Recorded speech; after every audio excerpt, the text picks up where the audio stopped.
All right, let's just jump right in because this is a question I think is on everyone's mind right now.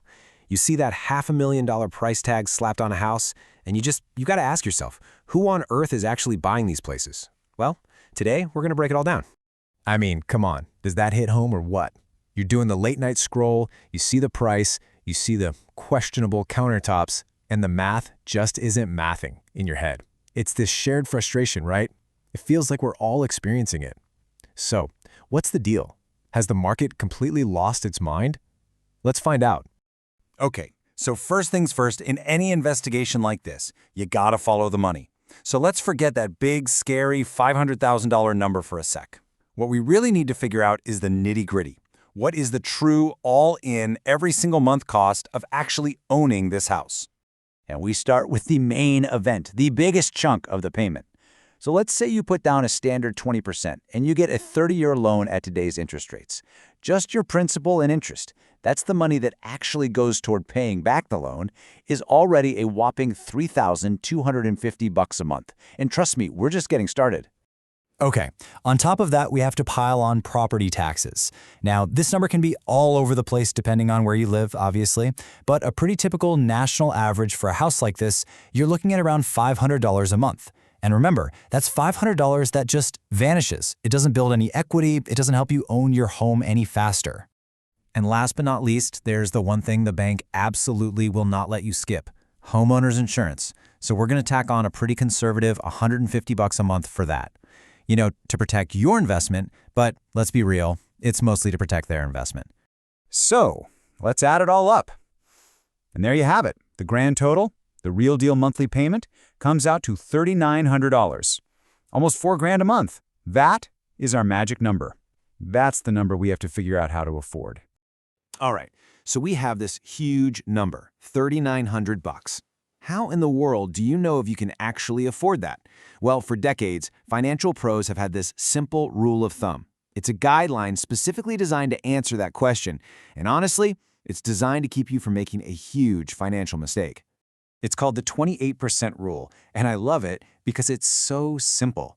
All it says is that your total house payment, our $3,900, shouldn't be more than 28% of your gross monthly income, your before-tax income. And why that specific number?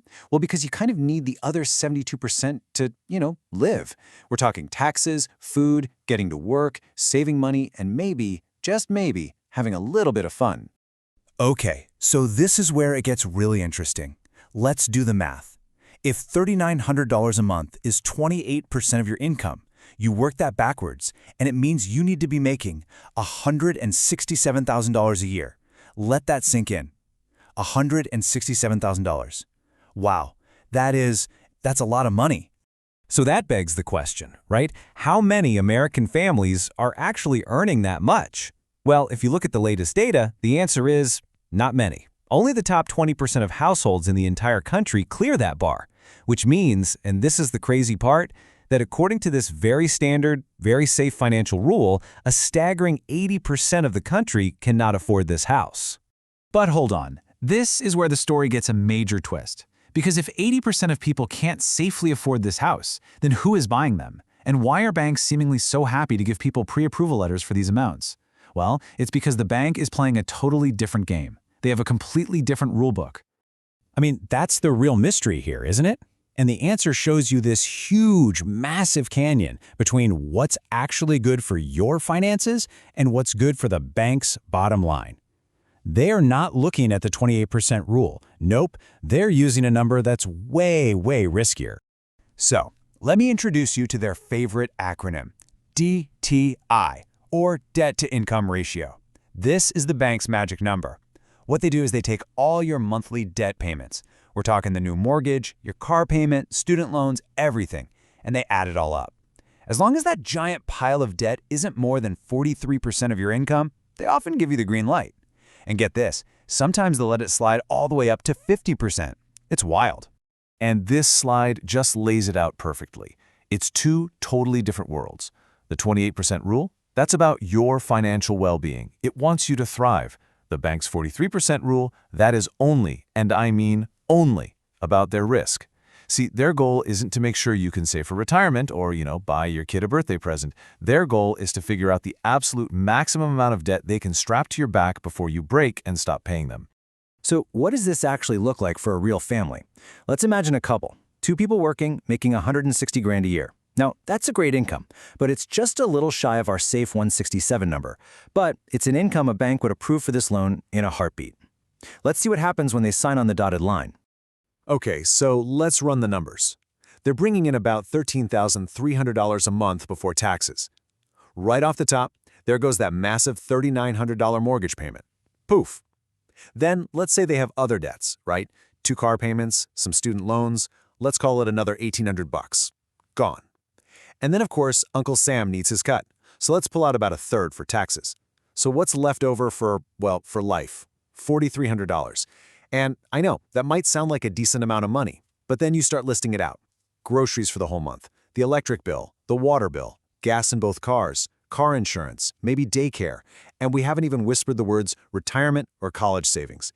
The room for anything to go wrong, it is basically zero. And folks, that is what it means to be house poor. It's this awful paradox where your biggest asset is actually your biggest burden. It's that knot in your stomach when you hear a weird noise from the furnace. It's that feeling of knowing that if the car breaks down, you don't have the cash to fix it. It's the stress of having a beautiful house, but being completely trapped inside it because you can't afford to do anything else. That thing that was supposed to be the American dream feels more like a prison. So, we follow the money, we've looked at the different rule books. What's the final verdict here? Who can actually afford a $500,000 house? Well, the answer isn't as simple as you might think. So let's just run through the key findings one more time. That $500,000 house, it's really a $4,000 a month problem. To afford that the smart way, you need an income that puts you in the top 20% of earners in the country. And the kicker? Banks will often give the loan to the other 80% anyway, using their risky math, which can absolutely lead to becoming house poor.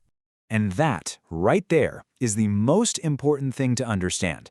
The problem isn't just the sticker price on the house. It's this misleading gap. It's the gap between what a bank tells you that you can afford and what your actual life, your budget, and your sanity can truly handle. They are not the same thing, not even close. So all this leaves us with a pretty big and honestly pretty unsettling question to think about. If a pretty standard-looking $500,000 house requires an income that only 1 in 5 households has, what does that say about the dream of homeownership for everybody else? And maybe the most critical thing to take away from all this is to always remember that gap. Just because the bank says you can doesn't mean you should. You have to know the difference between the maximum you can borrow and what you can truly, comfortably afford.